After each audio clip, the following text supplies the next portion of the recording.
I'm an intern working at the Center for Entomology in Colombia. Like all interns, I do the jobs everyone hates. Fetching coffee and tea, delivering mail, janitorial work, etc. The hours are long and the pay is non-existent.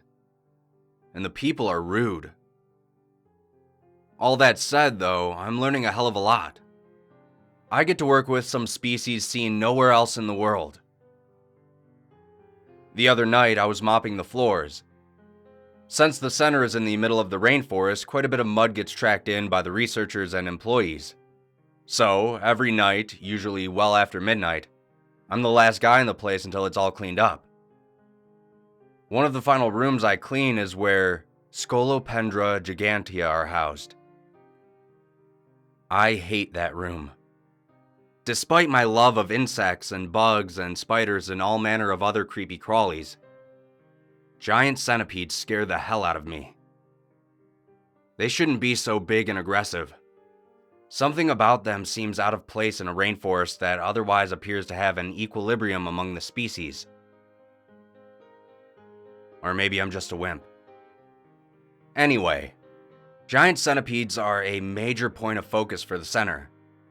Something about their venom potentially having anti-carcinogenic compounds. Because of that, we breed them. The room is pretty big, maybe 50 by 75 feet, or something close to that. All the centipedes are housed in a system of stacked tanks. They're accessed by opening a drawer, almost like a post office box. There are 10 rows of tables across, and 15 going down, with 2 containers on each table. Each container has 20 drawers, with every drawer containing 1 centipede. Whenever I go in there, I start to itch. It's the sound that does it. Tens of thousands of sharp, tiny little legs scratching on the metal surfaces of their enclosures. This time, the room was absolutely filthy. I was annoyed. It's like these scientists are trying to make my tasks more difficult. I figured I'd have to get used to it, considering I was trying to get a job working with them. I was about halfway done with the room when my phone rang. I left it on the desk near the front of the room. What I shouldn't have done was try to leap over the mop and bucket in the middle of the aisle, because the floor was slippery. But, of course, I didn't know that right then. I jogged and tried to jump. As I planted my foot, it began to slide. Without thinking, I overcorrected badly, flailing my arms and legs trying to stay upright. And I crashed into one of the tables, landing on my back. The wooden front leg snapped off and the table fell on me, the other front leg buckling as it fell. I tried to lift the table off my thighs, but there was no way I was getting it off without help. I was thankful it didn't seem to break any of my bones when it landed. Then I looked up and realized some of the drawers had slid open, with the momentum of the table pitching forward and stopping so suddenly on my legs. Oh no, I choked out. The first one to venture out was dark red and maybe 8 inches long. I watched, breathless, as it skittered out of its drawer and hung by its rear 2 legs. The rest of its body squirmed through space, about 6 inches above my neck. Its pincers were massive compared to the size of its body. I mustered up my courage and slapped it away as hard as I could with my right hand. It sailed nearly 10 feet and hit the ground with a heavy clatter. I turned my head and watched it, hoping it was dead. When it didn't move for a few seconds, I felt a tiny bit of relief. But that didn't last. There were 6 more of them coming out of the drawers. I batted away 2, but the other 4 landed on my neck and chest. The room was filling with the sounds of me shrieking and crying as I tried to get them off me or kill them or whatever came first. Another one landed on my chest. It was the largest one I had ever seen, easily over 1 foot long, and as thick as a can of Red Bull. I sobbed to myself as I was forced to grab it. It bit my hand over and over, causing the worst stinging sensation I had ever experienced. I tried to throw it away, but its legs dug into my wrist and it went nowhere. It continued biting me. As I felt one crawl under my shirt and bite my chest, I punched the area with the fist containing the huge centipede. The midsection of the large centipede burst against my shirt, killing the one underneath. Thick, orange slime coated my hand, shirt, and had splattered on my face. Now I was able to throw the remains of the big one away, and slap and punch at the others until they too were dead. The whole ordeal lasted maybe a minute and a half, 2 minutes tops. I sobbed on the floor and tried to nurse the bites on my hand, chest, and neck. The pain was excruciating, like the sting of 10 hornets. After another 5 minutes, I was fairly certain that whatever was going to come out of the drawers had already been dealt with. 10 minutes after that, one started to crawl up my leg. This time, there was nothing I could do. I tried to thrash my legs around as best I could, but they couldn't move much with the table pinning my thighs. It wandered up and up. It only bit me when I squeezed my legs together, hoping it could be crushed between my knees. No luck. Upward it went. Eventually, it found the warm, dark spot it had apparently been looking for. I felt its hard body and pointy legs scratching the inside of my thigh before I passed out. When I woke up, I was in a bed in the center's infirmary. Apparently, the venom from the centipedes is more toxic than I even knew. That's why I passed out. My hand and neck are terribly swollen, and the welt on my chest is the size of a golf ball. My thighs ache from having the table on them all night. They said I was lucky I didn't develop compartment syndrome. Yeah, lucky. I happily took the Valium they gave me, as memories of the night before slowly came back and brought horrible anxiety with them. I stayed in bed for a couple hours, chatting idly with the pretty med student who was in charge of the infirmary that day. She was horrified by what happened to me. She couldn't stop telling me how brave I was and that the people who found me were so worried that I was going to die. I nodded, and jokingly asked what they said when they found the one in my pants. She looked puzzled. "We wanted to get the anti-venom in you quick," she told me. "We didn't take off any of your clothing." As she spoke, I felt an inquisitive antenna brush my groin. It took her a full 10 seconds to realize why I was screaming.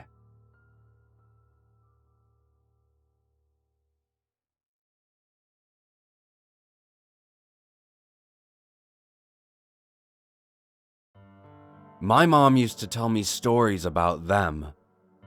I'm not being vague for the sake of being vague here. They don't have a name. Or at least, my mom never gave them a name. The only way to tell them apart from the regular boogeymen haunting my dreams was the fact that they come in threes. When I was still very young, probably too young to hear about it, she told me this story, and now I'm sharing it with you. My mom was 9 when it happened. She woke up from a nightmare in the middle of the night. Something, she couldn't remember what exactly, drew her attention to the window. She pulled the blinds apart and looked out onto the street. There was a ditch across the road where the rainwater would collect. She and her sister used to play there all the time. As she was looking at it, she saw something standing on the other side of it. She never gave me a full description of what it looked like. She just said it was like a moving shadow. But the thought alone was enough to give me goosebumps every time she told the story. I'd imagine this giant silhouette with tendrils of smoke coming out of it, sharp fangs, snapping open and shut, and bright red eyes. If you leave a monster to a child's imagination, it'll always become scarier somehow. "What did you do?" I asked her. "Nothing," she replied. "I just watched it. And it just watched me." That was something else I found terrifying about it. It didn't just go up to her and try to eat her. It was biding its time for some reason, waiting for something. But I'd never know what. She woke her sister up, but by the time she dragged her to the window, the figure was gone. Her sister got annoyed at her and went back to bed. My mother spent the rest of the night tossing and turning in bed, looking out the window to the empty road. A few nights later, the same thing happened, except this time, there were now 2 figures, and they were standing on the other side of the ditch, closer to the road. This time, they weren't content to just stand there and watch. They began tilting their heads from side to side. I imagined jagged little movements like hands on a clock as they tilted back and forth. Again, by the time my mom woke her sister up, they were gone. Another few nights passed and she woke up again. You probably know where I'm going with this by now. There were 3 figures outside, and they had gotten even closer. They were right by the road and slowly walking across it. She said they were so close to one another that she wasn't sure where one began and the other ended, but she was sure there were 3 of them. 3 heads. 3 creatures. They continued walking closer and closer. And then, my mom screamed as loud as she could. Her sister turned on the bedroom light, and the creatures disappeared. The very next night, she woke up, but refused to look out the window. She hid her head under the pillow and started singing a nursery rhyme to herself, hoping to keep her thoughts away from the 3 outside. Just when she thought she couldn't get more terrified, she heard the scratching at her window. She peeked at it and saw long, thin shadows cast against the white blinds, slowly moving up and down as they scratched along the glass. She started crying and tossed her pillow at the window, and thankfully, that seemed to be enough to drive them away. On the last night, she slept in her sister's room. It was the weekend, so her parents were fine with them having a sleepover. She couldn't sleep that night, too afraid of the creatures she had seen outside her window. She thought she'd be safe with her sister, but in the middle of the night, she heard a scream coming from her bedroom. Her parents made it there before her, and her mom quickly covered her eyes and whisked her away as her father fell to his knees. She never knew exactly what happened to her sister, only that she was never seen again.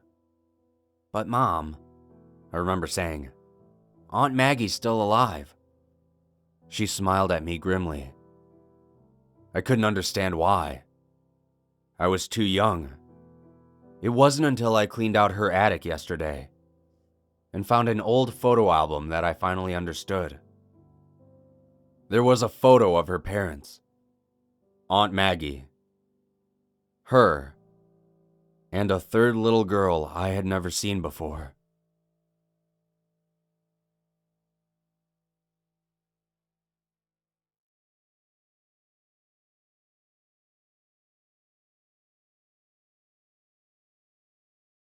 My wife and I have lived in our house for around 5 years now. And in that time, we've probably been down into the cellar a handful of times. Our house is an old Victorian terrace house, and so the cellar is cold and damp. When we first moved in, we kept wine and stuff down there because my wife liked the idea of telling people we had a wine cellar. But it got annoying going down there every time, so we stopped using it. There's only the two of us living here, so we never really needed to use it for storage space. A few weeks ago, we decided we were going to renovate it, maybe turn it into a mini gym or something. So during the weekend, we went down and began cleaning it up. The cellar has a stone floor, but the walls were covered in this horrible, yellowed floral wallpaper. It looked old as hell, and I assumed it was put up decades ago. So we began to strip the wallpaper. And that's when we found the door. Covered up with wallpaper, the door was set into the wall. It was plain wood, and the door handle had been removed so that it was flush with the wall. We were pretty stumped at how we hadn't noticed this before, how it had blended in so well with the rest of the wall. But at this point, I was pretty excited we found a secret hidden door, so I largely overlooked its oddness. All of the houses on our street have cellars, so I just assumed it must be an old doorway leading through to the next door cellar. We decided that we'd visit our neighbors tomorrow morning and tell them about the doorway, and suggesting we brick it up or something. To be honest, I really didn't feel comfortable having this access point into our house. My wife tried to look through the small circle hole in the door where the handle had been removed, but it was pitch black in there.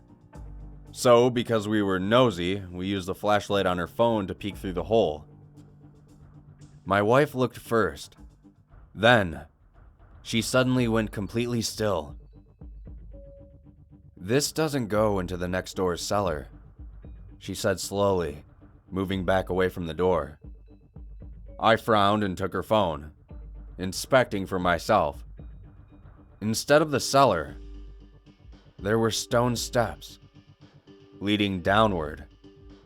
I couldn't see very far with the light from the phone, so I brought down my big flashlight and managed to get the door open. We looked down the stairs with the flashlight. They weren't very long, and at the end of the stairway was another door. This one, however, looked really old. Wooden panels kept together with metal columns. It even had one of those metal ring handles. It didn't make sense to me how this could be here. Even though it was going downward, the beginning of the staircase would still cut into the next door cellar.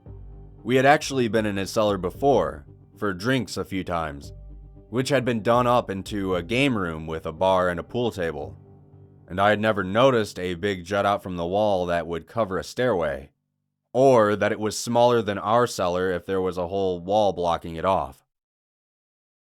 My wife thought we should probably talk with him before going down, and she left. But I was too curious about the whole thing, so I took the flashlight and headed down. I tried the handle and it was a bit stiff, but I was completely took by surprise that it was opened. I shined the light inside. It was a concrete room, similar in appearance to our cellar but smaller, and this door was the only entrance or exit that I could see. I waved the light around and nearly jumped out of my skin. There was a man standing at the back wall, facing the wall, with his back to me. He was completely still, wearing a black suit and a black-rimmed hat. The man was so still that I began to think he might actually be a mannequin, until he slowly lifted one foot. I stood there transfixed, my flashlight trained on him. It was just bright enough to illuminate his entire body, but the rest of the room was bathed in darkness. He held his foot still in the air, before slowly moving it a step backwards. His movements were unnatural and jerky, like someone who didn't fully understand how to walk. He stayed like that for a moment, completely still, one foot placed back. Then, he lifted his other foot in the same jerky movement. This time, when he stepped back, his foot slammed onto the floor. The sound shook me out of my frozen state, and I jumped back. As soon as I moved, it was like I had triggered something. And suddenly, he moved so fast. He was running backwards towards me, his legs jerking around unnaturally. Writing this down now, I realize it sounds kind of funny, but at the time, it was utterly terrifying. I've never seen someone move that way before. Instinctively, I threw the flashlight at him. Maybe I thought I could knock him out or something, I honestly didn't know. And I dashed back up the stairs, slamming the door shut behind me and running up the stairs leading out of the cellar, slamming that door shut too. I hesitated by the door, barricading it with my arm, trying to control my breathing and understand what exactly I had just witnessed. Then I heard a sound. The sound of the door being pushed open in the cellar. And then, what sounded like a huge lump of flesh dragging along the floor. I thought I began to hear what sounded like a low hissing noise, at which point I ran out of the house yelling my wife's name. She was standing on the front steps of the neighbor's house talking with him. I quickly grabbed her and pulled her to the other side of the road, yelling for my neighbor to get away from the house. Without wanting to explain to them what I saw, I grabbed my phone and called the police. We all stood there in the dark, my neighbor in his robe and slippers, looking at the house. After a few moments, I saw the lights that we had left on flicker through our kitchen window, and then they went out completely. All I remember was holding my wife's hand so tightly, looking up into our dark windows, and waiting for the police to arrive. They found no one in the house, but the cellar door was wide open and so was our back door. They checked our garden but found no one and no footprints or signs of someone being there. They brought a team over to investigate the hidden room we found. My neighbor claims no knowledge of the room, and that he too couldn't understand how the stairs in the room could possibly exist, and could fit between our two cellars. The police couldn't explain it any more than we could. I didn't want to ever go back in there. So they showed us photos of the walls inside that room. The concrete was carved with symbols, and they found what appeared to be centuries-old dried blood. They had these symbols sent to our local university's history department, but no one there had any idea what they meant. They sealed off the room, and we've never gone down into the cellar again. I think we made a huge mistake that day in opening that door, and in going in that room. I think we set something free that day. Something that someone had locked up for a reason. And I've got a really bad feeling about it.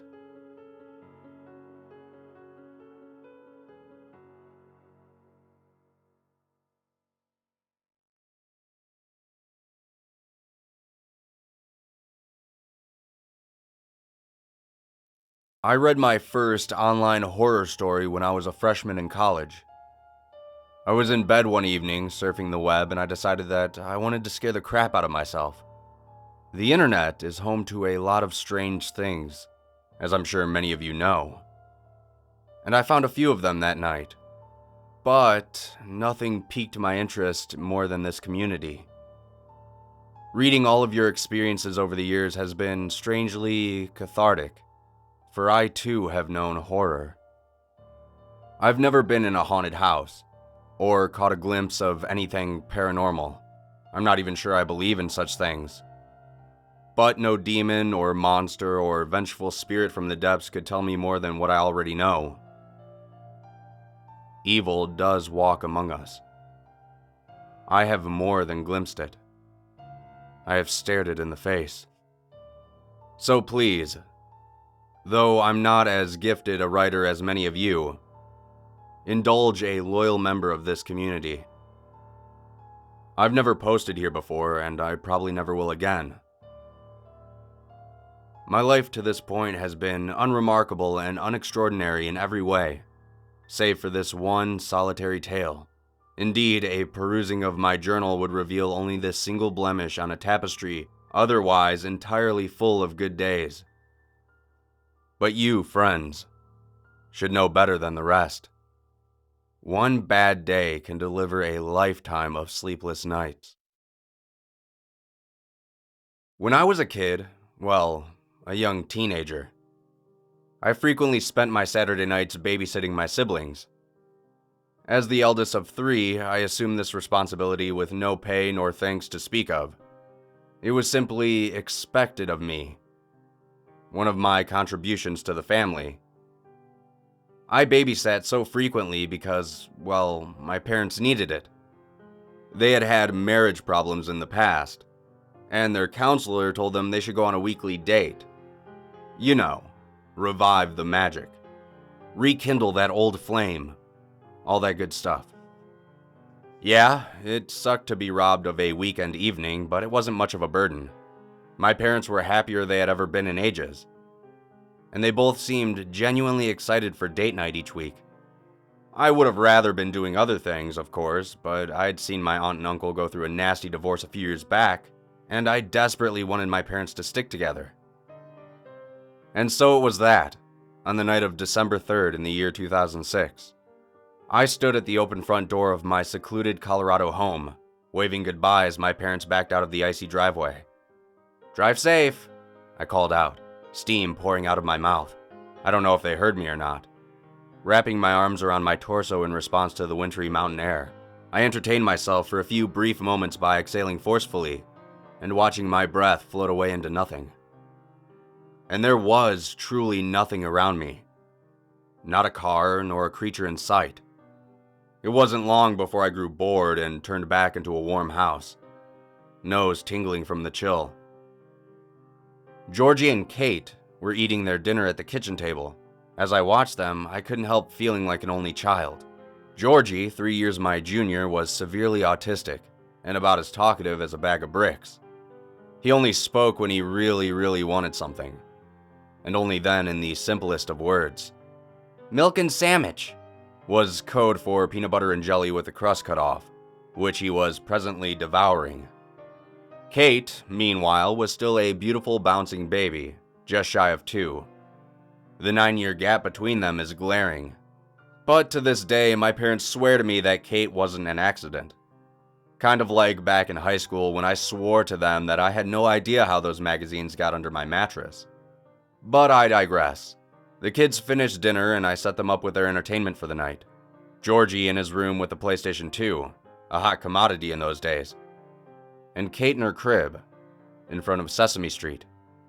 As for myself, I ignited the basement fireplace, dimmed the overhead lights, and curled up with a book by the light of our Christmas tree. Man, that was such a nice house. Not a day goes by that I don't miss it. I began reading, in perfect contentment for nearly an hour. Night had fallen by then, and the room had become toasty. I was beginning to doze off when I heard Georgie's heavy footfalls descending the staircase. I sat upright and looked at him expectantly as he waddled into the room. "No more knocking," he said, brow furrowed in annoyance. I shook my head. "I'm not knocking," I said. "Is someone at the door?" Georgie just stared at me blankly. "Georgie," I said, more clearly this time. "Did someone knock at the door?" "No more knocking," he repeated. "Knocking on window." Knocking on window? I stood up, now wide awake. "Georgie, is someone knocking on your window?" "No more," he replied simply. I stood in silence for a moment, unsure of what to do. It was probably just one of my friends playing a prank, I thought. But being alone in a house that big makes you a little jumpy. My mind started to race through the situation.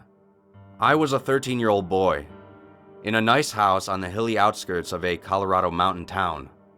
The streets were engulfed in trees, and there were no homes within a quarter mile of my own. Our road saw next to no traffic, and the police station was a good 15 minutes away. It was probably just one of my friends, I thought. But what if it wasn't? "Follow me," I told Georgie, hand trembling slightly. I turned the knob and glanced up the staircase. It was dark up there, the only light emanating from Kate's room. Kate! I sprinted up the stairs to her room where she remained happily perched in her crib, squawking with delight as Elmo fiddled with his crayons. I breathed a sigh of relief, but still my heart thumped in my chest. This is silly, I told myself. Come on, be a man. I made my way down the hall to Georgie's room and stood tentatively at its door. Taking a deep breath, I gently pushed the door ajar, reaching for the light switch and thinking better of it. If this was the worst case scenario, then I didn't want our mystery intruder to know where in the house I was. The only light in the room came from Star Wars Battlefront's pause screen. I listened for a moment, but heard nothing. I began to suspect that Georgie had simply imagined the knocking. Somewhat exasperatedly, I moved to the window and flicked up the blind to reveal nothing. Just a landscape of freshly fallen snow backed by a quiet, lonely road. I watched the peaceful night, relieved as the large flakes fell softly to the ground, my eyes trailing an individual fractal all the way to the footprints just beneath the window's frame. At first, I did not comprehend them. I just stared, transfixed, at the deep imprints in the snow. Shoes. A man's shoes. None of my friends wore the size, and I was sure of that. I traced them backwards from the window to the sidewalk, from whence this intruder had evidently come. But where did they lead? It was a bright night. The moon shone proudly between the clouds. My eyes followed the steps across the front yard, but once they passed behind the giant pine tree, they disappeared. My heart leapt to my throat. Whoever walked behind that tree was still there. In a panic, I quickly backed away from the window. Georgie, sensing my fear, began to whimper. No, shh, I muttered, desperate to keep him quiet. I turned off the television and led Georgie out of the room. I quickly pulled Kate from her crib, powered her TV down as well, and carried her down the stairs in the blackness. Can't see, Georgie said, and Kate began to cry. I shushed her hurriedly as we descended. Once in the basement den, I unplugged the Christmas tree so that the only light in the room came from the embers of the dying fire. I sat Georgie down on the couch and settled Kate in his arms. Sit right there, I directed, staring into his eyes. Don't move. Do you understand? Do not move. I need to call the police, I thought. I would have called my parents, but this was 10 years ago and not everyone had cell phones. So I took the stairs, quickly and quietly, tiptoeing to the phone hanging from the wall in our living room. I picked up the phone and dialed 911. But I heard nothing. Silence. I slammed it on the receiver and picked it up again. And again. Nothing. I think it was around this point that I began to cry. I couldn't help it. I was scared. I tried calming myself down, telling myself that the storm had just killed the phone line, but there wasn't much of a storm. The snow was steady, sure, but there wasn't even a breeze. Certainly nothing that could have disabled our phone. Tentatively, I walked into Kate's room and peeked out the window. My first glance was towards the tree, of course, where the footprints stopped. But now they continued. Sometime while I was herding my siblings downstairs, whoever was behind the tree had moved. I followed the footsteps across my frozen front yard to a man standing near the driveway. He was looking right at me. My breath stopped. I was frozen in place. This was not one of my friends. I had never seen this man before, but he was looking at me with an eerie blankness. He was wearing a black turtleneck and black slacks, a lone dark spot on a blanket of purest white. My eyes never left him, and his never left me. We stood motionless, silently staring, for what seemed like an eternity. My heart thrummed in my chest and I felt nauseous. For the first time, gazing into this man's eyes from afar, I began to consider the possibility of my own death. I thought about my dad's brother, who was killed in an accident at the age of 11. Forever 11. Never growing up. Frozen in time. In the memories of all who knew him. As a soul of eternal youth. At this thought, my tears flowed freely once more. Please don't hurt us, I begged in a sobbing whisper. I knew he couldn't hear me, but I couldn't help myself. Finally, he broke eye contact with me and looked up towards the sky, towards the gently falling snow. He was saying something, but what, I couldn't hear. I stared at him as he pulled a handful of dark powder from his pocket. Then, still gazing upward, still muttering to himself, he flung the powder at his feet. I desperately wanted to run, to get my siblings, but I thought that to let this man out of my sight would be foolish. No, it was better to keep an eye on him. The house was still locked. I had the upper hand, I felt. Besides, I could not bring myself to look away from the strange ritual unfolding before me. The man had removed his sweater and flung it carelessly to the ground behind him. He was no longer staring skyward, but his lips continued to move. I trained my eyes intently upon his mouth, trying with no success to reading his words, when I saw something glint in the moonlight. It was a knife, a long, callous blade, which he had removed from his other pocket. It bore dark stains already. From what? I covered my mouth to hush a scream as the man, still muttering to himself, ran the edge of the blade along his pale, distended stomach. A thin red line appeared along his abdomen, and blood of the deepest shade began to dribble from the wound. The streams trickled down his belly and fell ungracefully upon the black powder at his feet. At this, the man stared skyward once more, face contorted in a gruesome smile. He was sobbing uncontrollably. A mucus ran freely from his nostrils, but he looked happy, beyond happy, elated. My stomach churned in revulsion, but this man was in ecstasy. I watched, almost entranced by this bizarre unfolding, when the man's face changed suddenly. He looked directly at me once more, and his eyes appeared unhinged. Still clutching the knife, he began to sprint directly at my window.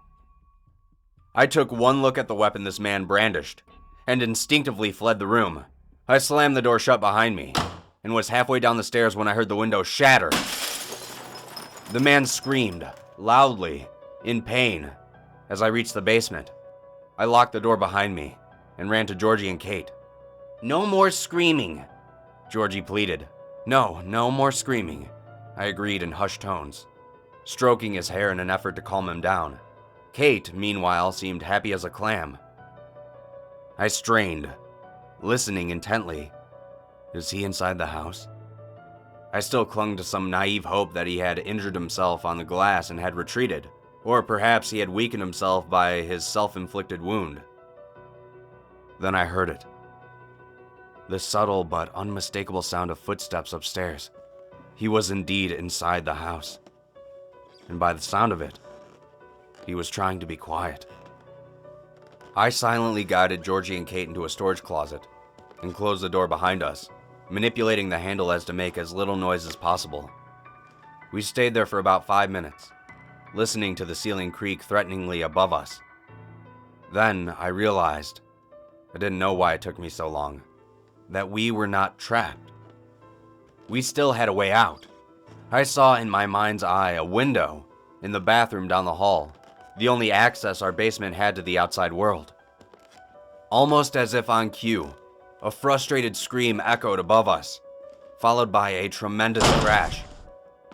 He had pulled something to the ground, perhaps the entertainment stand. "He's here!" the man shrieked hysterically. "How dare you hide from him?" To this day, I don't know who he was talking about. But it was at that moment, the moment I heard him begin to descend the stairs, that I made my move. Holding Kate in one arm and guiding Georgie with the other, we began our flight down the hallway. As we reached the bathroom, I stared at the window near the ceiling. It would be a tight fit, but we could make it. I flung the window open, stood on the toilet, and placed Kate gently in the shallow window well. Then I stepped off and told Georgie to get on. "Yucky, gross, no standing on toilet," he said, looking embarrassed. I heard the man fumble with the locked handle at the base of the stairs. Time was running out. I'm not proud of what I did next, but it was the only way I could think of to get Georgie to cooperate. I smacked my brother roughly across the face and grabbed him by the shirt with both hands. "Georgie, get on the fucking toilet," I snarled at him. The first time I had ever said that word. He began to wail in pain and surprise. But he did step onto the toilet all the same. "Climb out the window," I directed in a harsh tone, and as he grabbed the ledge, I used all the strength I could muster to help push him up. Once he almost slipped down. Almost, but he was stronger than I thought he was, and managed to pull himself back up. With both of my siblings safely in the window well, I climbed on the toilet one last time and gripped the edge of the windowsill. As I clambered out myself, I heard an enormous crash. The man had broken down the basement door. With one last hoist, I pulled my legs up through the window and shut it quietly behind me. As I helped my siblings out of the window well, I heard one last anguished shout of the man, muffled through the pane of glass. "Why are you hiding from him?" "Cold!" screamed Georgie as I led him, barefoot, through the snowy grass. In panic, I shushed him, but it was no use. He and Kate were both crying quite loudly at this point. My only hope was to get them as far away from the house as possible. I heard a distant crash from inside the house, and I quickened our pace. Feet numb, I sprinted through the yard to the sidewalk, and practically had to drag Georgie onto it. "Bathroom light," he said pleadingly. He was obsessive about turning off lights and electronics before leaving, and he was correct. We had left the bathroom light on in our haste. I ignored him and rushed us down the frozen pavement, stepping on sharp rocks and sticks and not even comprehending it. Adrenaline surged through my veins. I didn't know what we were heading toward. All I knew is what we were headed away from. The snow was falling much harder by this point. I could already see it collecting in a pile on Kate's head. Her nose was beet red and dripping with snot. I needed to get her inside. But where? I looked ahead and saw a light, off in the distance. The Garland's house. I said maybe a grand total of 6 words to Mr. and Mrs. Garland my entire life, but that was our one and only option. It was in their house that we would seek refuge. My house was now around the corner and out of sight, but I didn't let up the pace until Georgie tripped on something and landed in a dark puddle. "Hey!" he screamed indignantly, looking back at what he tripped over. In the glow of the distant streetlight, I could see Georgie had fallen into blood. A dead man lay, face up and eyes open, on the sidewalk. Snow had fallen onto most of him, and he had been mostly invisible until Georgie's feet had connected with his midsection. I then remembered the dark stains I had seen on the intruder's knife. "Come on," I pled, wrenching my eyes away from the grisly scene as I pulled Georgie to his feet. We ran for another 60 seconds maybe, and finally reached the Garland's front door. The window into their parlor was open and a fire was roaring. Mr. and Mrs. Garland sat drinking tea in cozy armchairs. I pounded ferociously on their door. They answered together, utter bewilderment stamped on their faces. I handed Kate to Mrs. Garland and then collapsed into tears. The police arrived at my home 15 minutes later and apprehended the man, unconscious, lying in a crumpled heap on the floor of our basement bathroom. They discovered him with a fractured skull, many deep lacerations from the window of Kate's room, and intestines partially protruding from the wound on his gut. He had slipped in his attempt to climb where we had climbed out, hit his head and knocked himself out. Apparently, he confessed under questioning that he was a member of a strange cult. A cult which, as far as anyone could tell, does not even exist. He claimed to have been taking part in a ritual which required the sacrifice of a pure soul, and my autistic brother had been his target that night. My parents have not shared with me all the details of what happened after that night, but as far as I know, our intruder is currently rotting in a cell somewhere. The man he killed, the man lying on the sidewalk, was a friend of my father who lived 2 streets over. He had called his wife not long before he died, informing her of a suspicious man dressed in black, stalking around the neighborhood. My parents arrived home from their date to find police swarmed around the block and their home a crime scene. My father relocated at work, and we had moved across the Rockies to Salt Lake City just 2 weeks later. Kate is now a bratty middle schooler. As far as I'm concerned, she's perfect. Georgie, now 21, hasn't changed a bit, but he loses his mind if someone knocks on a window. As for me, I'm a bit of an adrenaline junkie now. I climb mountains with narrow trails and steep ridges. I go cave diving in places where you shouldn't. All, I think, in an attempt to recreate the fearful intensity of that one snowy night, long ago. But it never works. The closest I come is when I'm alone, in my room, in the dead of night, when I'm reading your worst stories about your worst times, and the things that chase you in your dreams. Then, and then alone, is when the real fear sets in.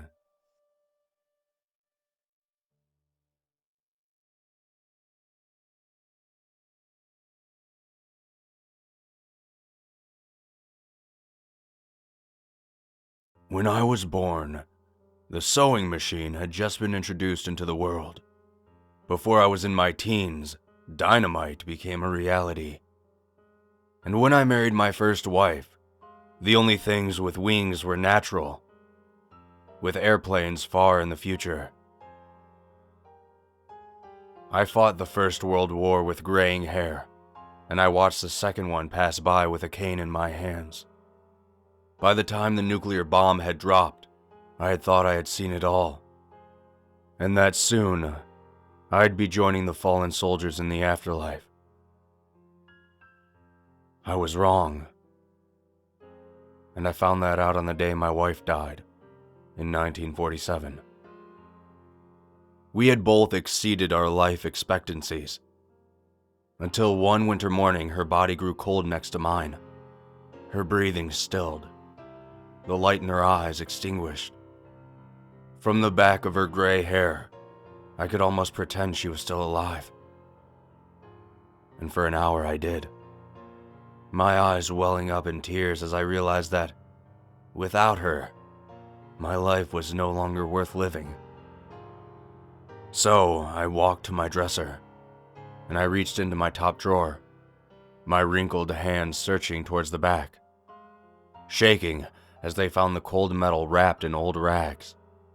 And pulling out the loaded revolver, I made my way back to bed, slipping back into the covers, laying next to my wife, this time forever.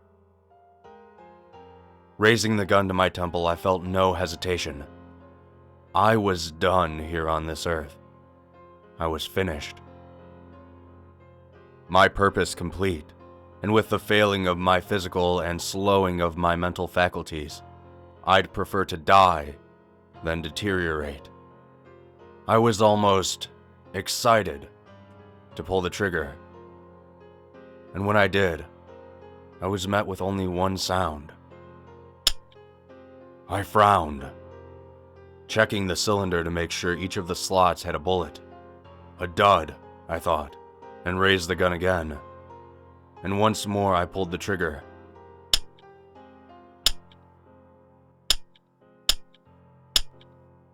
One for each of the bullets, all of them failing their duty. So I moved on to the medication the doctors had prescribed to me in my final years, downing several multiples of their recommendations until darkness overtook me. But then, I awoke in my own vomit, the remains of medication strewn over my bed, and my body weakened, but still very much alive. At my wife's funeral, I decided to let nature run its course, to wait for death the typical way, until old age claimed me. But then a decade passed, and another, and another. Every few months I attempted suicide once more, but each time failure awaited me. Jumping off a bridge onto concrete yielded broken bones, but no death. Drowning only resulted in me waking face up and sputtering on the shorelines. Suffocating myself always ended in an unexpected leak where fresh air was able to enter and revive my starving cells. No reputable scientist believed my claims, nor did doctors, though often perplexed. And every year more of me deteriorated. I lost a foot to diabetes. The nerves on my right hand failed. My eyes have long lost their once sharp vision. By the 80s, I was almost completely deaf. By 85, I could no longer stand. And by the early 2000s, my thoughts came slow but still conscious. Simply writing this took 3 weeks, my focus waning in and out. My misspellings so frequent that my friend could barely transcribe this passage. And it wasn't until just last week that I finally heard a scientific explanation of what was occurring to me, explained by the same friend who had transcribed this for me. There was a theory in the scientific community that stated that, so long as there was a chance for someone to stay alive, that they would stay alive. That due to infinite possibilities in infinite universes, there will always be a version of me that never dies. That though 99% of the universes with me in them die with every suicide attempt, only the 1% of times where I survived mattered. Because, so long as there was a sliver of a chance that I could still be alive, there was a version of me that would be alive. That because I'm only conscious in the universes where I am alive, none of the other universes mattered. That they collapsed somehow. That they didn't matter anymore. Though I don't quite understand it, he assured me that this theory, quantum immortality, could be very real, and with my age as proof, that it is real. What's terrifying for you is not that I'm experiencing immortality. It's that you will too. But you won't know until the years slip by and death never claims. You won't know until it happens. And once you realize that this is happening to you, you will then know you cannot escape this hell.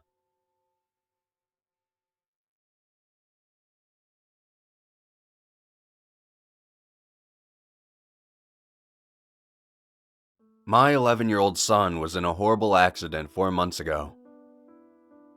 I don't want to get into the specifics of what happened, but it left him with disfiguring 3rd-degree burns all over his face, head, and upper torso.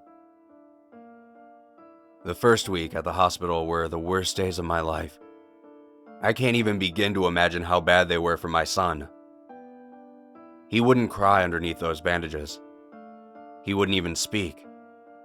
He sometimes just let out an agonizing moaning sound. I asked my doctor what was happening to him.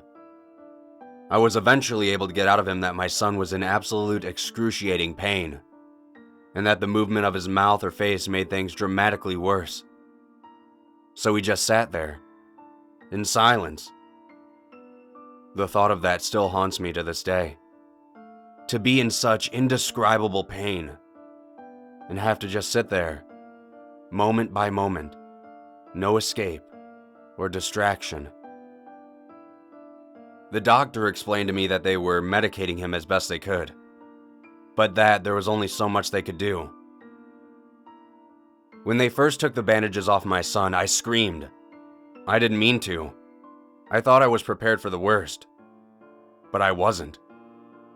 I was horrified. I couldn't even look at him. It made me feel sick to even think about his appearance. My son was speaking again by this time. "Is it that bad, Dad?" he asked. his voice shaking a little. We showed him a mirror. He remained silent. He didn't speak. He just sat in silence for hours, ignoring us. Eventually, he looked at me. I immediately turned away. I couldn't help it. Quietly, almost mouse-like, he said, "They're going to fix me, right? It's gonna be okay, right?" I couldn't lie to him, but I also couldn't tell the truth. Instead, I did something worse. I began crying. I lowered my head in my hands and I cried. My son stayed in the hospital for months. Various skin grafts were attempted, but they didn't help. In fact, they somehow made my son look even worse. He barely even looked human anymore. Family members and some of his friends wanted to visit him, but he refused. He wouldn't even consider it. He told me that he never wants another person to look at him ever again. He said that he never wanted to leave the hospital room. Ever. But of course, the time eventually came for him to return home. At first, things were sort of okay. He holed himself up in his bedroom playing video games. It was a great escape for him. He wore a hat and sunglasses at all times, and it actually seemed to help. At least a little bit. The hospital set him up with a psychiatrist to help him cope with this new reality of his. Last week, the psychiatrist met with me privately. He told me that I can't keep sheltering him in his room. That I need to get my son out into the world. That he needs to slowly learn to accept his appearance. So, a few days later, I decided to take him downtown. We'd have lunch and walk on the beach. It took a lot of convincing, but my son eventually agreed. He put on his usual sunglasses and hat and we went outside to the bus stop. I could already tell my son was worried. Hell, I was worried as well. We both had no idea how the world would react to him. We got on the bus and sat down in the front. The seats on the bus in this area were sideways, so the rest of the bus was looking right at us. A little girl that was near us looked at my son. She grabbed her mother and almost began crying. She whispered to her mother. Her mother picked her up and gave me an "I'm sorry" look and took her daughter to the back of the bus. Did my son see that? I didn't know. We had only moved a couple of stops, but I already noticed other people pointing, whispering. People looked disgusted. I was just hoping so much that my son wasn't noticing.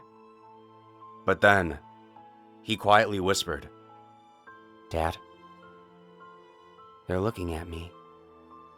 I whispered back to him, "No, they're not. Everything's okay."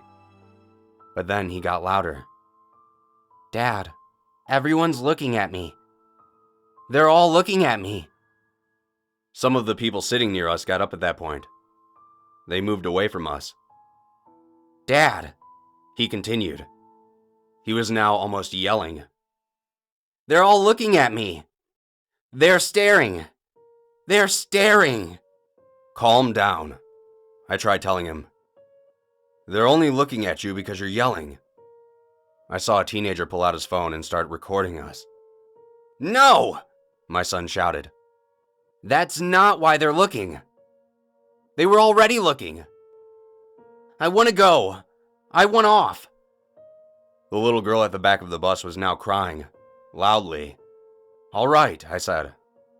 I pressed the button flagging the next stop. "They're still looking at me," my son continued, still yelling. "I want off. Now. I want off. Take me home. Take me home." Some people were now laughing about the situation. And then I lost control of myself. I didn't even know what I was doing until it was too late. I screamed, loudly and piercingly in hysterics. "Stop staring at my son!" The entire bus went silent. Everybody was looking at us. The driver had pulled over, and we weren't even at a stop yet. "Sir, can you and your son please exit the vehicle?" said the driver. We both had tears in our eyes at that point, and we walked home. That night, I ordered a package online. That night was also when his nightmares started. My son would scream in the middle of the night, in his sleep. Wailing screams. He didn't even know he was doing it. They would keep me up at night. He would never tell me what the dreams were about. But sometimes when he woke up, I'd hear him crying, talking to himself, his voice quivering. This is when I first noticed that I was actually becoming scared of my son. I said earlier that my son barely looked human anymore. He was starting to no longer sound human either. The loud screams at night became increasingly guttural, sounds that no little boy could ever make. If I stood outside his door at night, I'd sometimes hear him whispering to himself in between screaming, words that I didn't understand. It was either gibberish or an entirely different language. A language like I had never heard before. Last night, I woke up very late. There was silence. I listened for my son, but I couldn't hear anything. Then I had the sense that something was watching me. A small amount of moonlight was sneaking in. Just enough for me to see something peering at me from around my bedroom door. It was my son. His horribly disfigured face just slightly lit up by a faint ray of light. He stared at me, and then he began whispering again, in that strange alien language. Startled, I screamed. My son immediately turned and ran back into his bedroom. It's now hours later, and he still hasn't left his room. I didn't even try to get back to sleep again. I turned on my computer and began writing out these various experiences. My package arrived early this morning. I also did some research. I found out that this is a condition called teratophobia, the fear of disfigurement and disfigured people. It got me thinking, has my son's disfigurement driven him crazy? Or am I simply suffering from extreme teratophobia, and my mind is exaggerating these experiences? I'm not sure. But what I do know is that my son cannot do this alone. And neither can I. It's become abundantly clear. A father should do anything for his son, right? I can't fix his grotesque and horrifying appearance. But I can make him feel less alone. To give him a partner, a friend.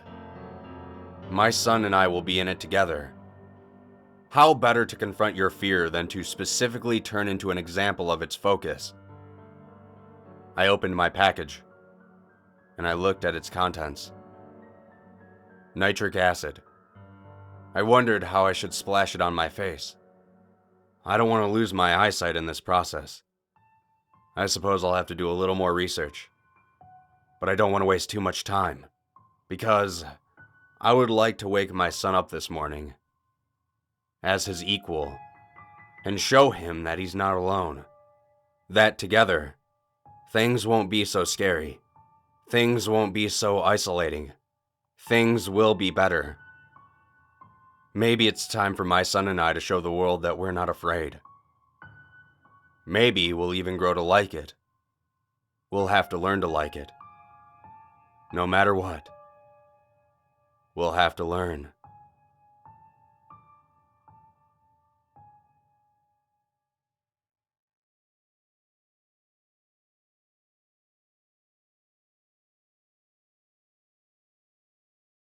I've never been much for drinking and partying. It wasn't really something I desired growing up. Sure, there were the occasional high school parties fueled by raided liquor cabinets and fake IDs. But I always found myself maybe having one drink and then leaving for the night. The same trend continued after high school. My friends whom I grew up with would invite me to come drink with them at house parties and such. While I did enjoy the social interactions, I eventually found myself going out less and less frequently. By the time I was legally able to drink, my desire to was absolutely non-existent. That, and the fact that my friends progressively stopped inviting me to drink as the years went by, made me want to even less. So I was surprised when I received a call from a couple of friends to go out to a local pub on St. Patrick's Day. I was even more surprised to find myself actually getting into my car to go meet them.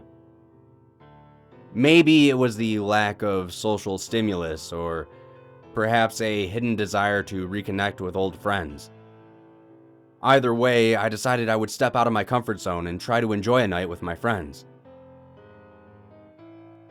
I arrived at the pub early in the evening. The streets were already filled to the brim with intoxicated Emerald fanatics, ranting and raving. Due to the fact that there was no parking for about 4 miles, I began to regret driving myself as I only lived maybe 6 miles away from the establishment.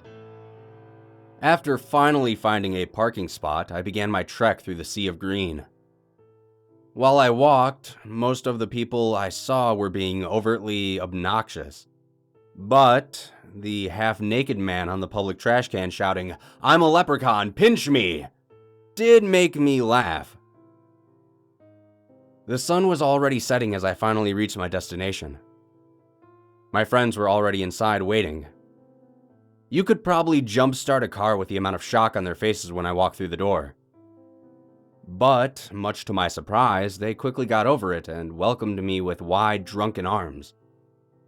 I wasn't even at my seat before one of them dragged a server over to get me a shot. To be honest, I still really didn't want to drink, but I promised myself at least to try and have a good time. So, the night went on. The alcohol flowed, laughs were had, and memories were made. Before I ended up expelling the contents of my stomach all over someone, I made the decision to call it a night. I was met with boos and jeers from my friends, but they were just happy to have me come out in the first place. Stepping out of the pub doors was like stepping into another world. For some strange reason, the mass of people whom I had seen earlier had, for the most part, vanished. The streets were now quiet and empty, apart from the occasional frat boy passed out in front of a building.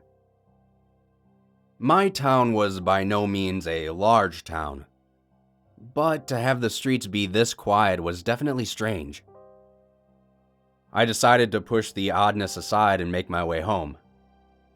Even though I lived only a short distance away, I resigned myself to walking.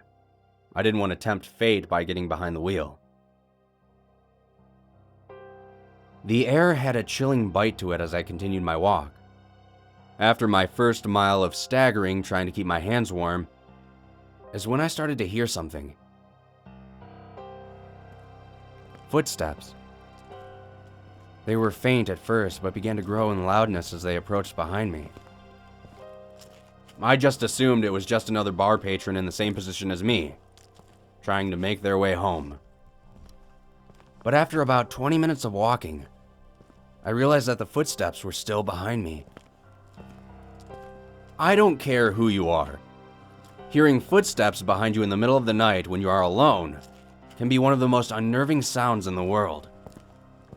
Part of me wanted to turn around and see whoever was behind me, but the other part of me wanted to take off in a sprint for as long as I could.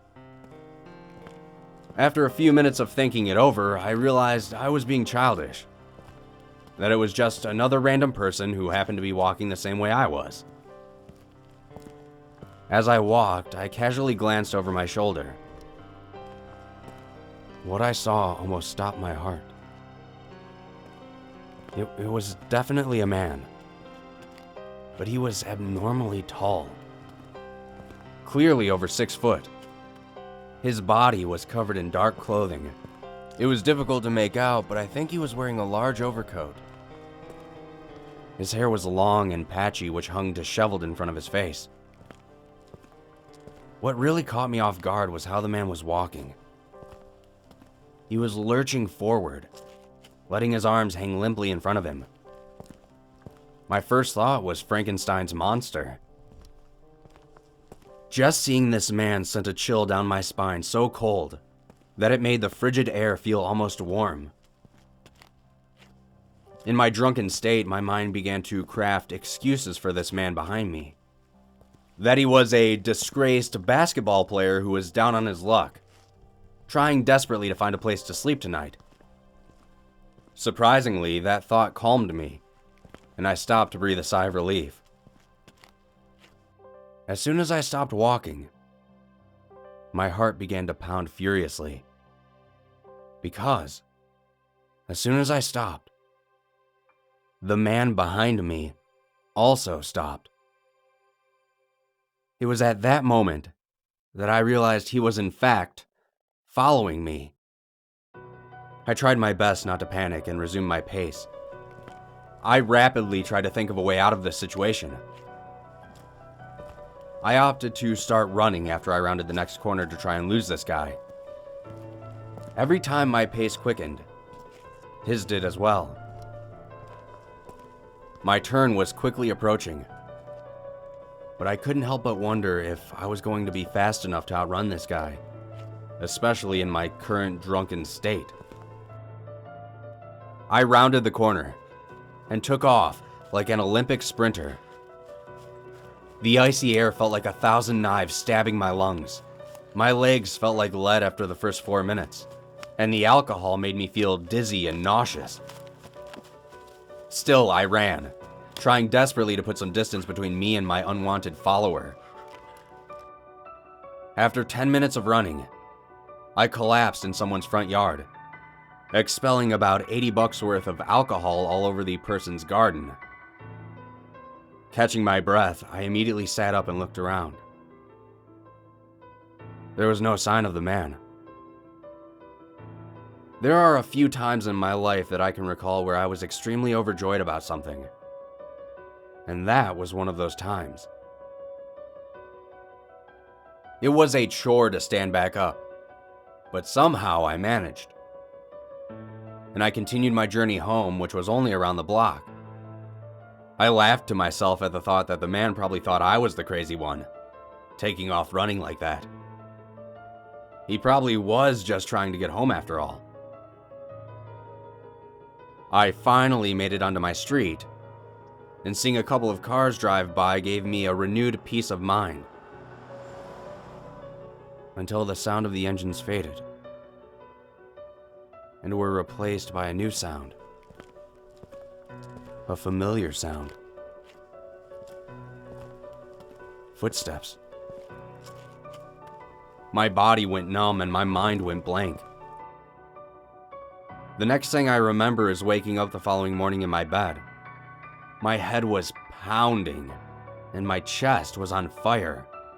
Alcohol can do funny things to a person's brain, make them see different things, or create something new entirely.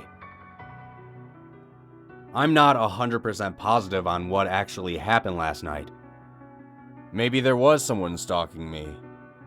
Maybe there wasn't. I was just glad to have made it home safely. There was one other thing I forgot to mention when I woke up. After realizing where I was,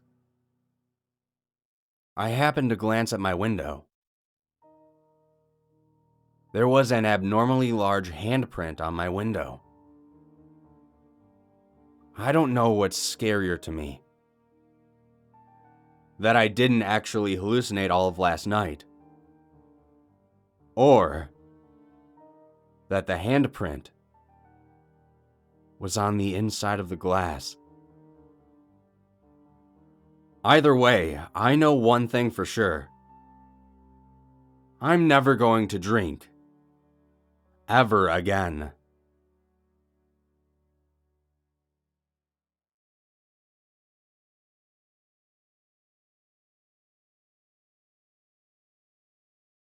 Let me preface this by saying that I live alone. I live in a townhouse where the only person who has a key is myself. My spare key is in the glove compartment of my car, and the only other key to that is hidden in a box in the spool that my garden hose is on. Nobody else has a key to my place, which is why my current situation is confusing to me. For the past week, I've been finding random post-it notes around my house. It all started last Wednesday. I woke up for work around 7:30 a.m. and did my morning routine. Get my coffee ready and start to brew it. Get my clothes ready for the day. Shave if I need to. Shower, get dressed, pour my coffee, and be out the door. When I went to pour my coffee, though, I noticed that there was a note right in front of my coffee maker. It said, "Don't forget to pour 2 spoonfuls of sugar. New thermos." I know I didn't leave that note, but I felt like I did in the back of my mind. I did just buy a new thermos a couple days before. What with my old one having a crack in the bottom from me slipping on the ice and slamming it down on the ground. The note did help, and I avoided having bitter coffee for the first half of my shift. The rest of my day went by relatively fast, and when I got home, I decided to kick back and throw on a show I've been binge watching recently. But when I got into my room, there was another post-it on the side of my TV. It said, "Don't forget, Denise wants to finish it tonight with you. Wait until she gets here." That reminder helped me make it through the night, and helped her to have a better day by me remembering. I still had no clue how the note got there, because I knew for sure I never wrote it. It was nice to have help, even though I didn't know how it was happening. Thursday went by without a note, and the day went on as usual. I remembered to put 2 spoonfuls of sugar in my new thermos, and had to sit through meetings for most of my shifts, and I didn't have anything to do after I got home. So I started a new series on Netflix and went to bed after a few episodes. Last Friday, I woke up with a note on the back of my bedroom door. This one said, 9:45 a.m. Doorbell will ring. Be dressed and ready. I looked at the time and realized I had 20 minutes to get ready, which for me was plenty of time to shower and get dressed. As soon as it hit 9:45, I heard the doorbell. I opened my door to see Denise standing there, with a smile on her face. She said, "I thought I'd come surprise you, but it looks like you're ready to leave. Are you going somewhere?" She asked with a confused expression. I replied with, "Nope, just had a feeling you were going to come over today." Looks like I was right. We ended up spending the day at the mall, getting stuff for her place, since she had just recently moved from an apartment into a house. On Saturday, I woke up to another note on the back of my door. It said, "Wait until 9:15 a.m. to leave the room." I thought it was strange, but I did it anyways. It was only a 5-minute wait. I walked out into the kitchen and everything was in place. Nothing was amiss around the house. I went about my day just cleaning the house with some music on in the background, and I thought I heard footsteps at some points throughout the day, but I was the only one in the house. Sunday through Monday, the only post-its that popped up were "Good morning" in the mornings and "Good night" at night. Last night, however, things changed. I got home a little later than usual, walking in the door at around 9 p.m., and instantly made dinner. In the middle of making it, I looked at the counter behind me and noticed another note there. That one said, "Go to bed by 10 p.m. tonight." I wasn't tired, so I ignored it. At about 10:30 p.m., I walked back to my room, and instantly, things felt wrong. As I reached my door at the end of the hall, there was a note on my door. It said, "Do not turn around." Suddenly, the house erupted with sounds, like someone was opening and slamming all my cupboards, and it sounded like people were running towards me. But as soon as the footsteps reached me, they stopped. And that's when I noticed another note underneath the first one. That one said, "All clear." Slowly, I turned around. and nobody was there. Everything in the kitchen was right where it should be. I immediately headed into my room and shut the door behind me. I rushed into bed and tried to fall asleep, but didn't until about 3 a.m. and only woke up moments ago. There was another note on my nightstand. It said, "Always here if you need me, Jay." The only person who ever called me Jay was my best friend, who died 3 years ago in a construction accident.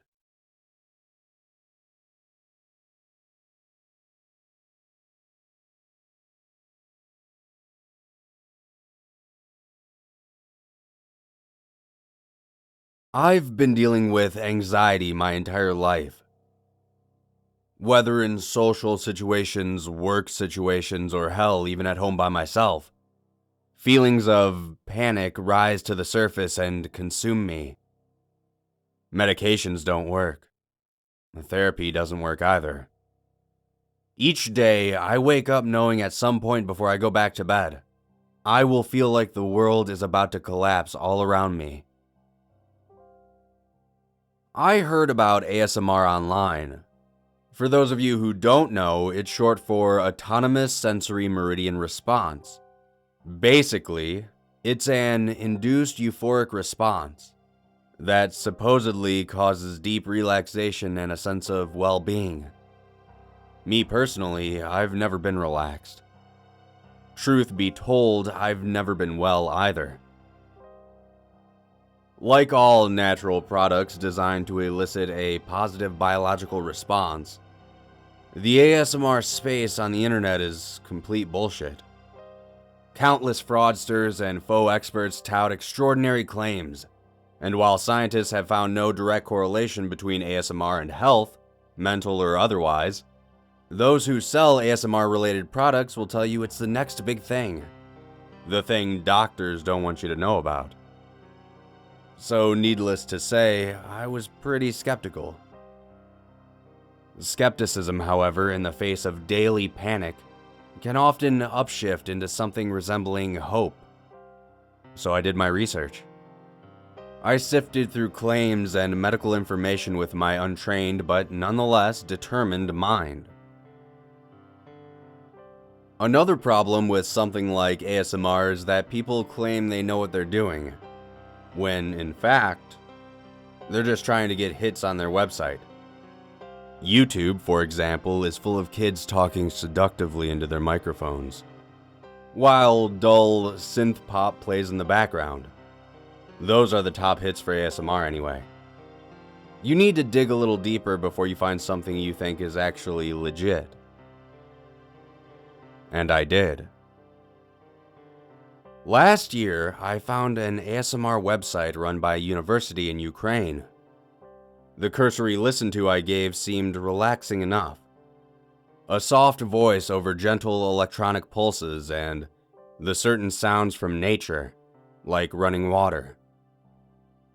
The associated imagery was abstract and colorful, reminding me of Easter palettes and springtime flowers. The samples were only 5 minutes long. To gain access to the rest, they needed credit card and shipping information. At least the subscription came with a free Blu-ray copy 8 to 10 weeks later. I plugged in my payment information, name, and address, knowing American Express would cancel any fraudulent charges in the event the Ukrainians wanted to scam me. I wasn't particularly concerned about that, though. The payment went through, and I was greeted by a members-only page, and libraries filled with various ASMR videos. I put on my noise-canceling headphones, clicked the first video, and set it to full screen. The world melted away. For the very first time in my life, I felt relaxation overtake the omnipresent anxiety within me. An overwhelming peace washed through my mind and passed in a wave down to my chest and throughout my limbs. My sensation of self vanished. Whatever this university had developed, it was a miracle. Enraptured by the sights and sounds and sensations, I remained in my chair for 2 days straight. I awoke to the feeling of my headphones being torn off and a rough hand shaking my shoulder. Panic bloomed within my chest, but agony quickly overtook it.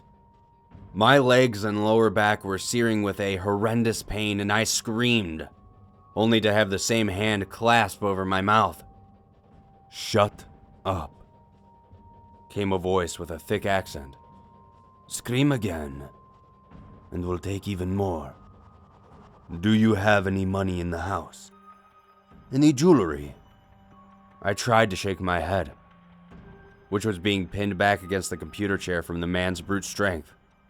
"No," I grumbled behind his hand, tears streaming down my face from the overwhelming pain. "Good. Now go back to sleep."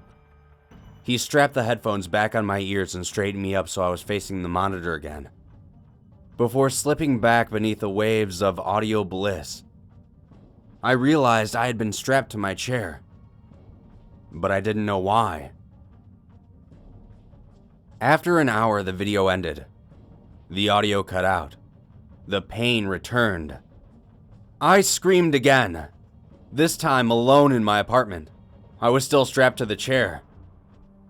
I looked down at my legs, certain they had been broken by the intruders. But what I saw horrified me. My legs were gone. My screaming stopped and everything began to blur. I quickly reached for my phone on my desk and managed to dial 911 before passing out, my other hand groping at the pain on my back, where my left kidney once was.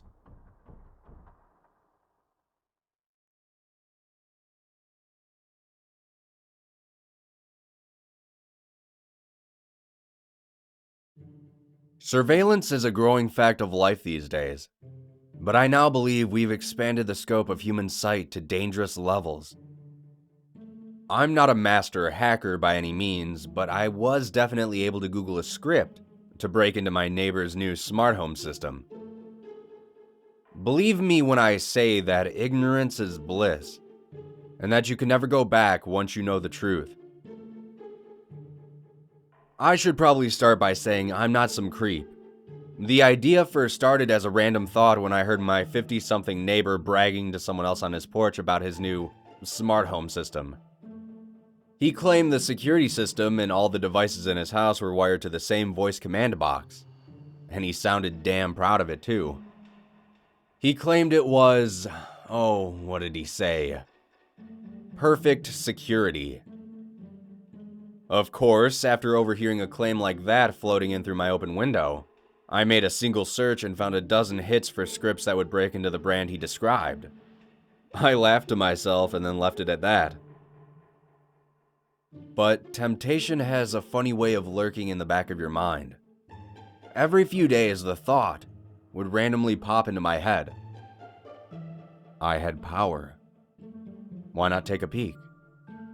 It would be good for a laugh if nothing else. It's not like he would have installed cameras in his bathrooms or anything. Nah, no. Maybe.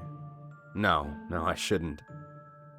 But then spring break arrived, and while sitting at my computer, I happened to glance out the window to see my neighbor's daughter coming home from college. The temptation to use the script had already been percolating in me for weeks. The veins in my extremities constricted painfully as I realized I was actually going to do it. During my brief glimpse down into their yard, I had seen what looked like a startling attractive girl, and I couldn't connect that image to the weird girl next door I had seen last year in high school. I know what you're thinking, but it wasn't a creeper thing. I just wanted a better look to understand what I had seen. I told myself I would take one quick look and then I'd be done with it. While loading up the script, I promised myself I would delete it right after. Yeah, that was the right thing to do. No harm done, and if I get caught somehow, I could just claim it was an accident. Yeah, I accidentally downloaded this hacking script. That sounded reasonable, right? A black window scrolled text down my screen rapidly for 6 seconds. And then, I was in. Nerves thrilling, I watched breathlessly through a security cam feed in the living room as the girl came in, and then headed upstairs. It was definitely the same girl I remembered, and she had definitely gotten absurdly pretty in the last year somehow. After settling into certainty, I closed the feed, deleted the script, and then spent a paranoid hour cleaning my computer of any evidence of what I had done. For maybe a week, I sat home terrified that the police would break down my door and tase me at any moment. But that's the funny thing about temptation. When no consequences followed, the urge to look began eating away at me again. I had a few drinks one lonely night and went for it before I could change my mind. The son was watching television in the living room. I couldn't see what he was watching from the angle of the camera in the living room, but he appeared to be zoned out. My neighbor himself was sitting in the kitchen working on his laptop. Again, I couldn't see what he was doing from my angle, but he was certainly downing coffee as he worked. My pulse quickened as a hallway feed caught the daughter going from her room to the bathroom, and nothing but a towel. To take a shower, I assume. Okay, borderline creepish, I told myself, but it's not like I could see into the bathrooms or anything, right? Just to confirm that I couldn't, I tried various devices around the house that the neighbor had connected to his system. Most were named with random numbers and letters. But I did find out something interesting. I found out that household devices have many more sensors than we give them credit for. A microwave in the kitchen had some sort of crude light sensor, and the system sent me its data as an incredibly blurry video feed. A large blob of darkness moved in place in front of a bright rectangle of light, and I realized then that I was looking at my neighbor on his laptop from a different angle. In fact, many devices in the house had crude light sensors or audio pickups, and I could hear the shower running upstairs on one while listening to the son's show on another. This was all proceeding as one might expect, and I might have gone down a very dark path if I hadn't stumbled upon the unthinkable. One of the devices with a very long and very random name showed me a blurry video feed, somewhere unrecognizable. I switched back and forth between feeds comparing the patterns of light from the cameras, but this device seemed to be looking out on somewhere altogether different. Could it be the basement? The area was darker than the others, but not too dark to obscure strange gray blurs moving against the black. I kept switching until I found a security camera near the basement window. It was the only one down there, but it showed enough that I could compare the blurs. It was less that the objects were moving and more that the fuzzy sensors made the objects appear to move simply because it was a bad feed. But I pinpointed a poster, a chair, and a mirror before coming to an impasse with the final blur. This one I could only see with the sensor. There was nothing on the actual video feed. Peering closer and closer, I tried to make sense of the blob of gray and white pixels as it moved around the basement. There, and there. Recognizable landmarks amongst the junk, but no sign of it on the high-res camera. What was I seeing? Was the sensor just defective? What device was it even part of? I managed to narrow it down to a forgotten digital clock that must have been running on batteries. But nothing about this made any sense. I looked up a script to sharpen the video feed, and I let everything run all night. In the morning, I pulled myself up, got a coffee, and sat down at my computer. And then froze. Repeatedly, I played the confusing horror the script had produced. The blur of gray and shadows had become coherent, but not in any natural way. Instead, it appeared that I was looking at an androgynous gray humanoid form with a pillowcase over their head. Since this was just a graphical best guess, its glitchy movement brought out a severe unease and disgust in me as I watched it jerkily walk around the basement. It appeared to be able to navigate despite the pillowcase covering its face, and it even made it up a few steps towards the basement door before its random movements took it back down. What the hell was I seeing? For 2 days, I watched that thing stumble around my neighbor's basement before it finally went all the way up the stairs. It was 4 in the morning and all 3 of them were asleep. This time, it seemed to move with purpose. It was still not visible on any high-resolution camera, but I tracked it from sensor to sensor by watching its twitching blur. After watching its unfocused form for so long, I was beginning to get a sense of where its legs and arms were by the movement and patterns of the gray. Each limb moved as if on different conflicting joints. When it walked, it was as if its ankles, knees, and thighs each wanted to go in opposite directions. And the conflict was only resolved by odd rotations and strange body angles. Gripped by terror, I watched it slowly ratchet its way up through the kitchen and towards the second set of stairs. There was no doubt in my mind that it was heading for the bedrooms. My knuckles went white as I gripped the edge of my table. Finally, as it clambered up and out of sight of the sensors, I panicked. It still wasn't visible on the hallway cameras, but I knew I had to do something. But what could I do? If I called the house, they would have my phone number, and they would start asking questions as to why I was calling at 4 o'clock in the morning. There was no way I could pretend it was random. The only reason I even had my neighbor's cell phone number was that I had heard him say it out loud the week before on one of my feeds. But what could I do? Desperate to act, or to at least see what was happening, I left my computer and crept to a window in another room. From here, I could see into my neighbor's daughter's window, and my entire body ran with prickly terror as I spied a strange gray glow coming from her room. The sharpening script had not been wrong. It had merely been inadequate. My eyes still interpreted the inexplicable entity as an androgynous humanoid with a pillowcase over its head, but it moved through the space of the girl's room like a depressing carving etched into reality itself. I could feel why it didn't show up on cameras. It was something otherworldly, something not entirely there, or something visible only as an artifact of organic human perception. This was a creature outside the realm of human knowledge and observation, and I guessed that it was making its move now only because it believed itself to be unseen. It jerked and twitched forward to lean over the neighbor's daughter as she slept. Quickly and quietly, I slid open my window, removed the screen, and threw a quarter at the glass pane opposite. I ducked down immediately after and clutched the floor in abject terror. The noise from the quarter had been excruciatingly loud.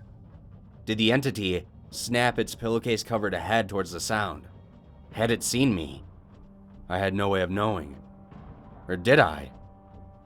Crawling back to my room, I checked the feeds. Apparently completely unperturbed by the noise, the entity had begun ratcheting its way back down the stairs. It was not fleeing to the basement. I watched as it approached the small table by the front door and began going through the mail stack there. It carefully picked out an envelope and crumpled it into oblivion in a blurry gray hand. Then it moved to the kitchen, where it began touching the keyboard on my neighbor's laptop repeatedly for nearly a minute. What was it doing? It returned to the basement and started to move in lurking circles, and I sat and stared at it half awake until a shot from both my computer and my window jolted me to full awareness. It had been my neighbor in his kitchen. He was yelling loud enough for me to hear him in real life. Stalking back and forth while talking on the phone, he was insisting he hadn't sent any compromising emails. He had been fired from his job. In the front hall, his son was busy looking through the pile of mail. He asked his sister and father repeatedly if any college acceptance letters had come in, but his father was too busy arguing on the phone, and his sister hadn't seen any. But I had. What type of entity were we dealing with here? It hadn't physically harmed anyone, but it was still lurking in their home every hour of every day, and it had made invisible moves against them by sabotaging my neighbor's job and his son's college career. At long last, my neighbor seemed to convince the other end that his account had been hacked, but he was somber and concerned about how it would reflect on him at work. The son continued on his day, oblivious to the fact that his acceptance letter had come in and had been destroyed. It was then that I began to think about the timeline of what had happened.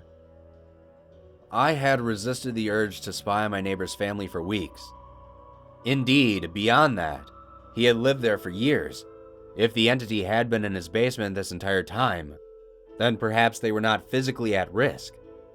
There had been plenty of opportunities to hurt them directly. No, this was something else. This was a specter of misfortune, a curse, an information parasite.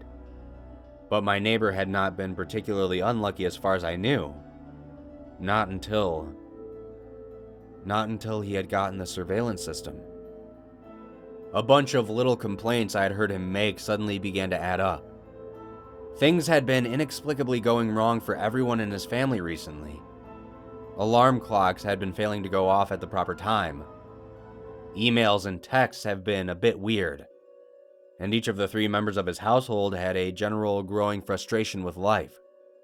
It was undermining them. It was literally lurking in the basement, lurking out of sight, and sabotaging them. And they had no idea. But where had the entity come from? Almost all of the devices and cameras had been there before. The only difference was that they had been integrated. Did observation have an effect on the physical universe? I was no quantum physics expert, but I knew that observation was a critical part of existence. Did overlapping connected layers of observation somehow enable this entity to slide into our world? When you put all the pieces together, did the whole add up to more than the sum of the parts? I began thinking up a plan of action that involved sneaking over there and turning off all their devices in hopes of banishing the entity in their basement. But as I did so, I looked down and to the left at my cell phone. It sat quietly glowing on the table, for I had moved my hand above it and activated its motion sensor. Then, I looked up and noticed the webcam above my monitor that I always kept pointed at myself. Then, I looked to my right at my television, itself containing a sensor, and the gaming console beside it that also had sensors to detect motion. Microphones, cameras, everywhere. I had applied for so many internships last summer, and had gotten none. I had missed dates and lost budding relationships because of texting troubles. Everything had felt tough and difficult lately, thus why I was sitting alone on my computer most nights. I sat without breathing for nearly 20 seconds. There would be no plan. There would be no action taken. My neighbors would have to fend for themselves. I let out my breath, put my hands back on my mouse and keyboard, and loaded up a computer game. It would look like I had given up. To anyone watching me, that is.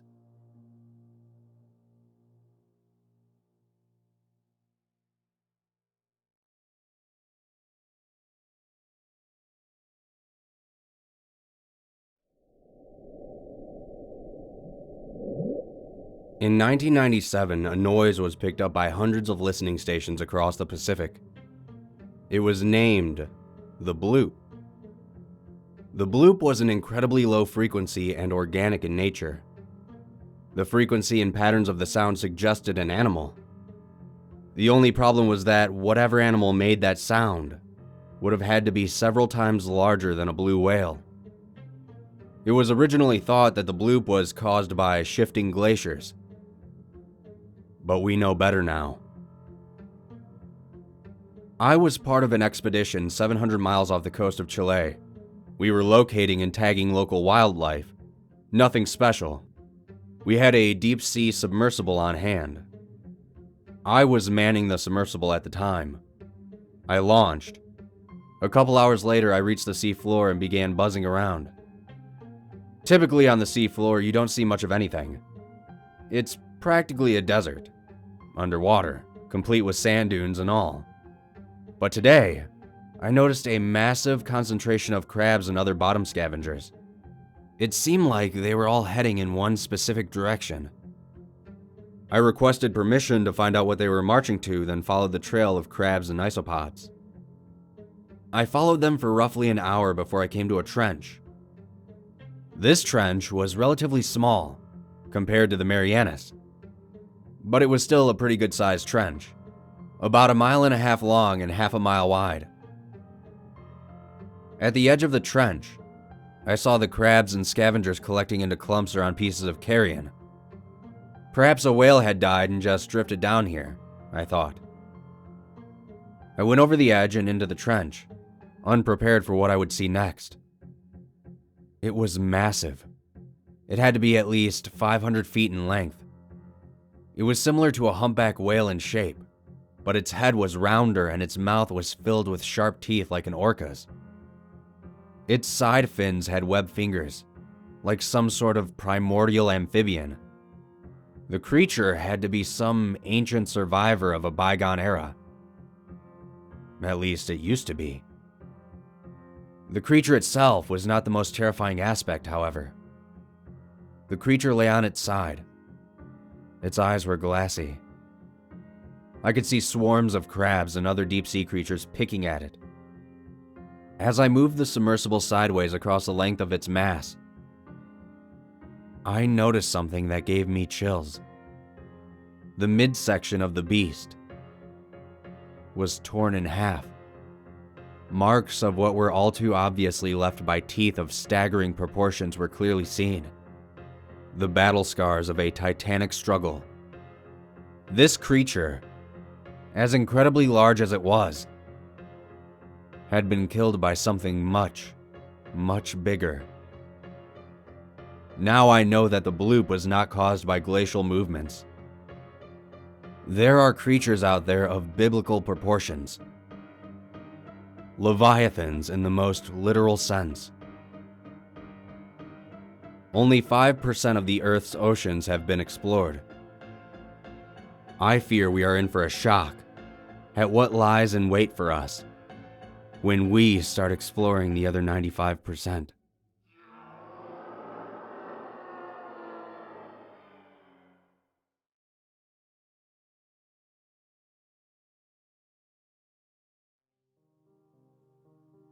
My son James was born 15 weeks early with stage 5 retinopathy of prematurity. This is a complicated way of saying that he was blind, right from the very beginning. Complete blindness. He can't even detect light. The doctors had figured this out within a few days of his birth. They thought I might take it badly, but the truth is, I was so ecstatic with how the doctor began his sentence that it seemed like a very minor issue. Your son is going to be okay, but... I wasn't concerned with the but. Not in the slightest. Up until that point, it was questionable if James was going to survive at all. My son would live. He was breathing fine. All organs in working order. He would have a normal life. But he couldn't see. I actually felt blessed. Blind people, of course, live long, productive lives. And most importantly, they live. I have to admit, I didn't know much about how to raise a blind child. I didn't do as much research as I should have. For example, I've been told that I should have positively discussed his blindness from the very beginning. I should have said things like, "Remember, James, because you can't see, you're gonna have to try things a little slower, okay?" I should have made him understand that he's missing a sense that most people have, but that it's okay. He can still find other ways to do things. I also should have tried harder to find other blind children for James to interact with. I've heard that that's crucial for raising a blind child. But I didn't do any of those things. I ignored the issue. I tried too hard to shelter him from it. I would think back to how delicate he looked the day he was born. So tiny. Like he was barely clinging to life. How the doctors told me we'll try our best that day. But I could see the doubt in their eyes. I was still just so happy James was with me that I couldn't bear telling him that he was different. Couldn't bear disappointing him.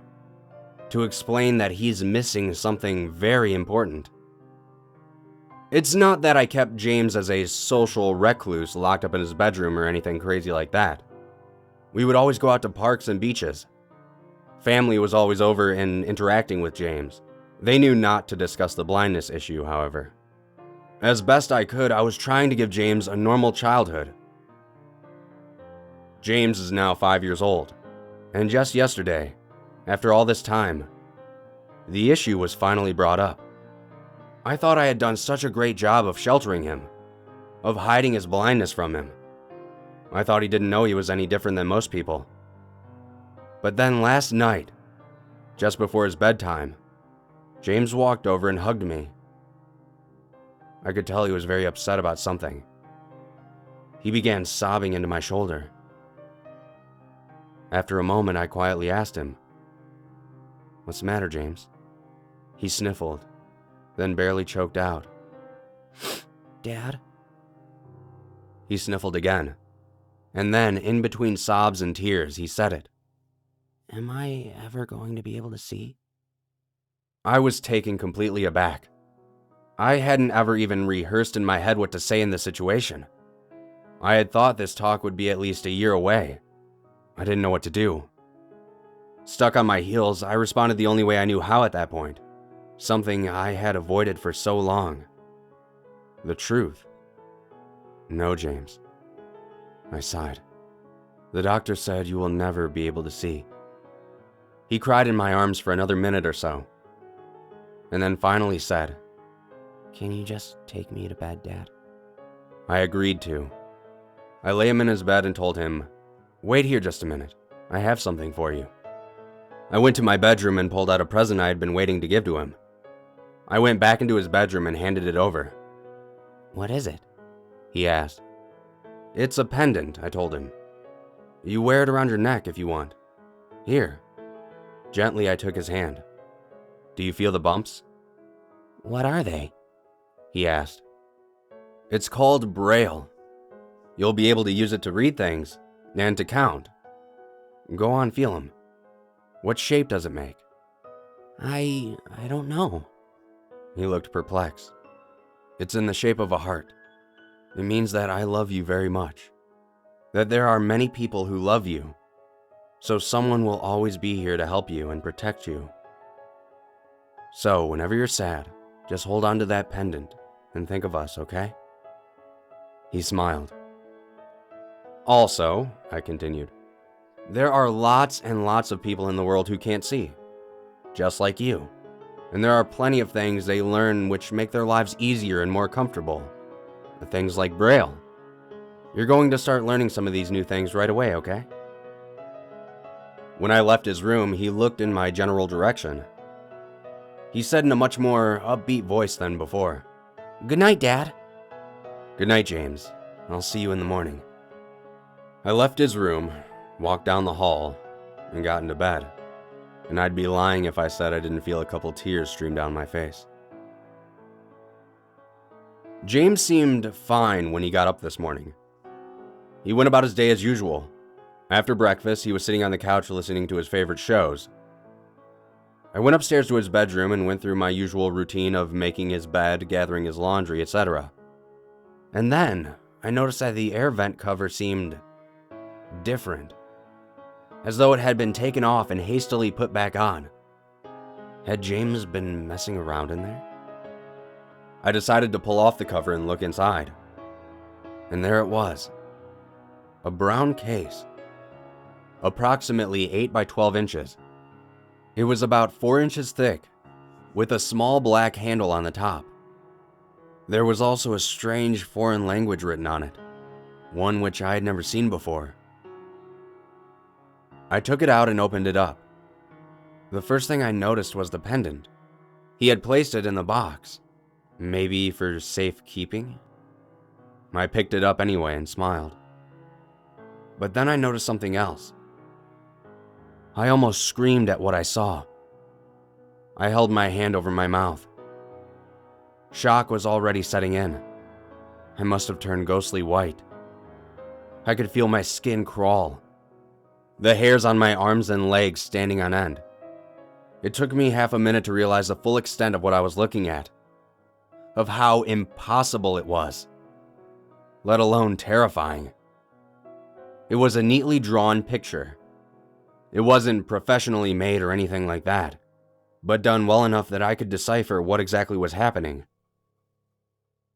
James was in it. It looked just like him. He was wearing the pendant that I had given him last night, one hand feeling the braille heart on his pendant. In his other hand was a large knife, and on the ground was me. Clearly me. Sliced. Covered in blood. Dead. "Daddy?" I heard from just outside the doorway. I quickly put the picture back in the box and then placed it in the air vent. "Coming, James." I hadn't processed this yet. I had no idea what I thought about it. I tried to go about my day.